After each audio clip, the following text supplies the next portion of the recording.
ายดีนางบัวที่ไปใช้บาทนี่หน่อไม้ต้มบ่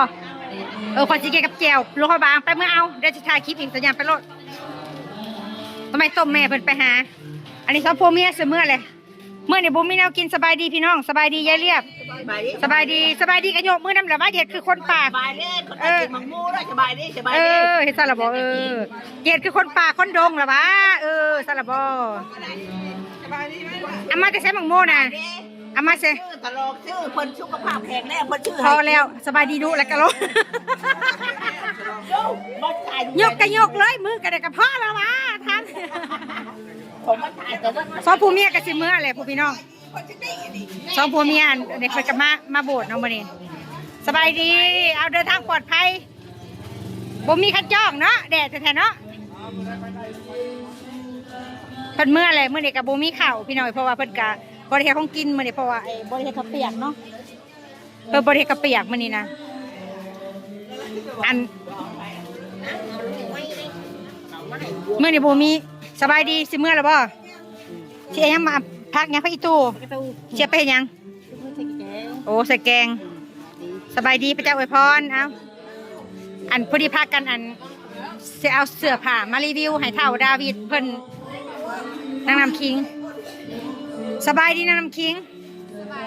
เมื่อยได้เสียงดาวในหนึ่งปากกระลองเพลงเนาะเพลงช่างอยู่นี่นะกินมังโมเสื้อมาเท่าดาวิดเพิ่นบ่มาสิไปดำนาเนาะจะมาเห็ดไปดำนาบ่จะว่าสวัสดีสบายดีสวัสดีไปดำเพื่อนกันมือบ้านในสนามแล้วขอว่าเท่าเราเอามารีวิวดูหาซื้อให้เราดาวิดมึงดูหาจนเราเท่ากำพากำพลอยมารีวิวให้เบิ่งดูเสื้อผ้าเพิ่นนะเพิ่นมียังแน่มารีวิวสัมคิงเสื้อให้ดาวิดเสื้อแขนยาวเพิ่นบ่มาสิไปดำนาสิแม่นเท่าดาวิดน่ะเพื่อให้เบิ่งแน่เพื่อให้เบิ่งเด้องามอยู่บ่เพื่อสลาเบิ่งแน่อีต้นได้ไปเงืองะบริการปากกาเว้าปิ่นมาทางนี้ปิ่นมาดีๆปิ่นมาเพื่อออกจับเกลือ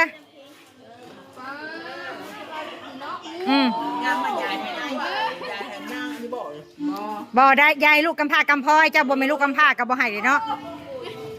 นี่งามเลยนี่พระเจ้าอวยพรเท่าดาวิดปู่ตละสีต่างกันได้ตละสีต่างกันเด้ตละแบบบ่ได้จ้าอันนี้ไว้กำพร้ากำพร้อยเพิ่นอีต้นเพิ่นบ่มีพ่อมีแม่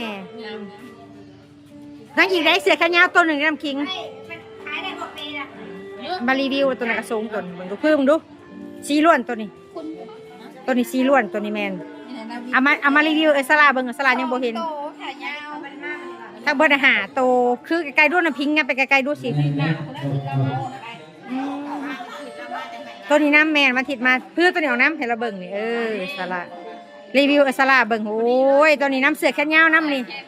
อันนี้ไว้ใส่ไปเลี้ยงงัวก็ได้เนาะมันบางๆมันเป็นเสือแบบเสือนี่ดีได้สลามันเป็นเสือแบบระบายอากาศแต่มันเป็นนี่ใส่ไปเลี้ยงงัวพอดีเนาะสวัสดีเนาะพอดีก็ได้ปิ่นทางหลังมาดูดิ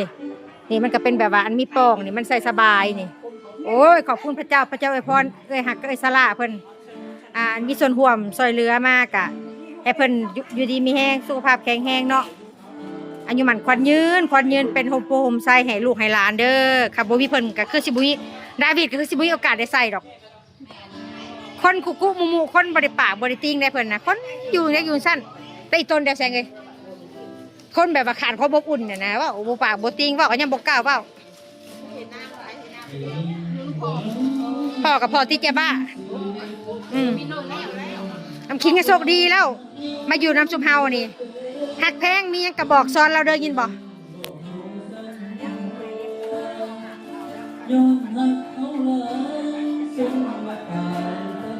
เบาๆนี่เด้อไงเด็กน้ำคิงน่ะแล้วยังโชคดีอยู่มันมีคนดูแลนี่ยินบ่คิงอันแม่สลาบอกคะแนนว่าดาวิดละไม้โบสถ์กับมียังกินกะหาสู่กันกินเป็นพี่เป็นน้องกันหากันคือพี่คือน้องเด้อเล่ากับโบมีแม่มีพ่อเล่าโบมีแม่กับพาแม่เจ้ากับโบมีพ่อมีแม่ให้หักกันคือพี่คือน้องมียังกับบอกเรากินข้าวกินน้ำมาโบสถ์แล้วแม่สลาบอกมีเรียกกับปัดบริเวณโบสถ์ทำความสะอาดซอยกันเราบอกกันเฮ็ดเราสิเด้อพ พิ่นว่ามีข่าวดีจักสิเป็นข่าวดียังมื้อนี้ก็บ่ฮู้คือกันบัดเลิกบวชแล้วจังสิโทรหาเพิ่นโทรหาแม่สละแต่ว่าสิเกี่ยวกับเปิดหอกเปิดห้านบ่จักสดีเขาก็บ่จักคือกันดอกก็สิหาเฮ็ดแนวเฮ็ดเพิ่นบ่มีแนวแผนกว่าชาวดีเฮ็ดอยู่บ่เนาะสนใจได้ เป็นนั่งเป็นลูกมือแถวน่ะบ่วะ ลูกมือก็เอานะเฮา ทำคิงคือกันแล้วค่ะน้ำบ่มีแม่สลาเลี้ยงข่อยกับบ่มีปัญญามาเลี้ยงเราเพิ่นส่งเสียกับเอื้อยหักเพิ่นสุดสำคัญน่ะเอื้อยหักเพิ่นกับแม่สลาหันเบิ่งแยงช่วยเหลือคือตัวน้อยไปก็ถามข่าวอยู่เป็นได้สบายดีกะ สบายดี ว่าแม่นปีหน้าจะให้ไปเฮียนเพิ่นว่าใครแน่จังไปเพิ่นว่าอันนี้ยังดีแล้วมีแม่ยังมีแม่จึงอยู่ว่าเพิ่นให้ก็เบิ่งแยงกันไปคือหักแพงกันขึ้นในครอบในครัวแม่นอันนี้แก้วรถพระบางซื้อมาฝากเอามาเปิดสู่แสงจำแก้วกะปิลองเบิ่งนางดีเอามากินไหมฮะนางเด้ออันเดียวบางหนุ่มมันทำบ่เลยอันนั้นแก้วรวมพระบางอันนี้นะอันนี้ว่าคุณแม่สิน่ะรีวิวแมนได้บัตรตายเพิ่น บัดตาย สัตว์ยกเรารีวิวตอนเราเชียร์เลียมคิงรีวิวบางเฮ็ดได้เคยมากินหน้าเป็นอยู่ โอ้ยไม่ได้กินจะเถื่อแล้วก็กินอะไรไม่ได้สั่งสักแรกเล่นเจนั่นเจนี่แต่จะหัวประมาณนี้พี่น้องเมื่อนี้ก็บริกินข้าวพี่น้องเมื่อบัดแล้วก็แม่เดี๋ยวเอาไปเอาถั่วมาเทแก้วไปแม่โซเชียลแสงกินบ่เทน้อยนึงบีบน้อยนึงเอาขอบคุณแม่สลาก่อนกับแม่หักเพิ่นก่อนเอากับเอื้อหักเพิ่นเจ้าน่ะนั่งคิงน้ำคิงเจ้าน่ะเอาขอบคุณแม่ซาร่าและครับแม่ซาร่าที่ได้ทำมาซอยขน้อยก็ดีใจหลายที่มีแม่มาซอยขน้อยขอบคุณให้แม่อยู่ดีมีแห้งสุขภาพแข็งแรงความเจ็บได้ความไข่อย่ามีปรารถนาสิ่งใดขอได้สิ่งนั้นธุรกิจการงานราบรื่นร่ำรวยเรื่องแม่ซาร่าเลยค่ะคุณแม่ซาร่านำเดี๋ยวจะถูกเนาะอันนั่งซ้าเมื่อแล้วน้ำกุบทันไปเลยกระยาละเขาเมื่อเผาเฮียเรียกยำเรียกพี่น้องยำนี่นะไปอันเอาสวยมาใส่หรืออะไรเอาอันกระปุกมาใส่ไว้บ่ไปเอาสวยมาก็ได้นั่งบัวเพิ่นเอาอันสวยก็มีนึงมาน้ำไม่ต้มอันนี้หันน้ำปูนี่ตามใส่อันมะฮุ่งบัตตายนี่ค่ะแซ่บใส่ในหนึ่งซื้อมาสเตียแล้วก็มีอีกอันหนึ่งอยู่ในค่ะว่าดีๆตัวนั้นแจ้น้ำปูได้แซงตัวนั้นเพราะว่าที่สร้างเพื่อนชื่อไข่แทนโอ้ยากมันยากโอ้ยขึ้นรถหอบลงก็ยากอยู่นักอย่ามากินน้ำกันพี่น้องมาซุ่มแซวแมวโพงเมื่อไปแล้วนักกันมาซิมแก้วโลพะบางน้ำกันเด้อเดี๋ยวเราขังร้านนะขังร้านนะ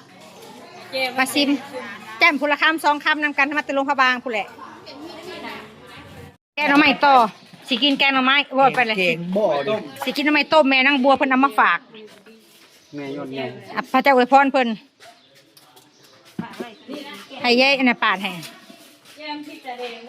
ประมาณนี้เด้อพี่น้องเด้อเดี๋ยวกินแก้วกันโลพะบาง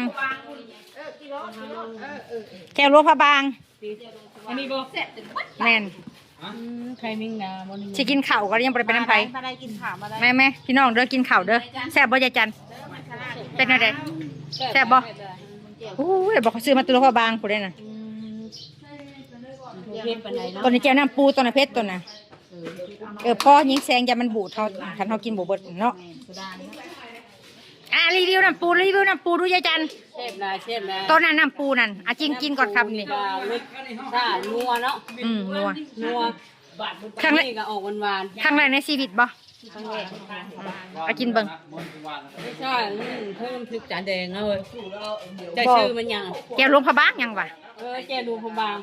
ใช่มันพริกจานแดงนัวตัวนี้นัวอันดับ1รสอันนี้ออกหวานนัวแห้งหมูเผ็ดเนาะเผ็ดเกินไปพอดีกินบ่แม่นแก้วบองแก้วน้ำปูแก้วบองตัวน่ะกับแก้วน้ำปูแซ่บซิมมายายจันซิมมายายดีชวนมากนี่คนสิมากแบบอันนั้นอยู่เลยกินข้าวก็เด้อพ่อแม่พี่น้องคลิปนี้ก็ประมาณนี้ขอบใจซาร่าที่เลี้ยงดูตลอดมาเบิ่งแยงดูแลกันให้ซาร่าเศร้ากึ่มกะขอให้ซาร่าเนาะกับหักเพิ่นอยู่ดีมีแห้งสุขภาพแข็งแรงค่ะขายร่ำรวยเด้อปราศจากโรคภัยไข้เจ็บมีครบสุขตลอดปีคลิปมื้อนี้กะบริทายเป็นระเบียบเรียบร้อยมาได้ขอโทษขออภัยพี่น้องเพราะว่ามาจากอ่อนๆหน่อยนึงเนาะแล้วก็อันน่ะ หากะกับจังมาเที่ยวโลกบางก็ยังงงๆเงงๆแบบอารมณ์ขึ้นลงตามภาษาผู้หญิงไวทองพี่น้องเอ้ยเพิ่นผู้หญิงไวทองเลยพี่น้องเอ้ยก็ขอโทษขออภัยถามว่าผิดพลาดประการใดพี่น้องเอ้ยอ่ะคลิปนี้เศร้ากึ่มก็สิได้ขอลาทุกคนไปก่อนพบพอกันคลิปหน้าเด้อพี่น้องเด้อสบายดี